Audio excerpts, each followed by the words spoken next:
जब औरत बच्ची थी तो माँ झड़कती थी, चुप रहो बच्चे ज़्यादा नहीं बोलते।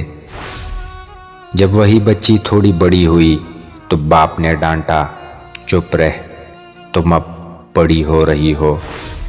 जब वही बच्ची जवान हुई तो भाइयों ने डांटा, चुप रहो तुम्हें दूसरों के घर जाना है।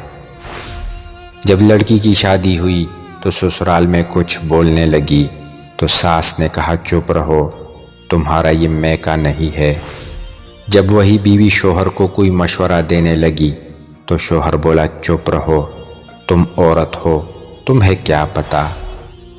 जब वही लड़की नौकरी पर गई तो सही बात पर बॉस ने कहा, चुप रहो तुम्हें काम करना है।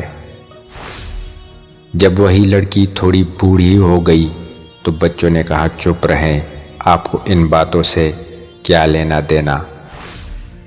जब बिस्तर पर लग गई वही औरत तो कुछ नसीहत करने लगी, सब ने कहा, चुप रहे आपको आराम की ज़रूरत है। इस चुप के पीछे बहुत कुछ दबा रह गया, उन्हें खोलना चाहती थी, कुछ बोलना चाहती थी। इतने में मौत आ गई।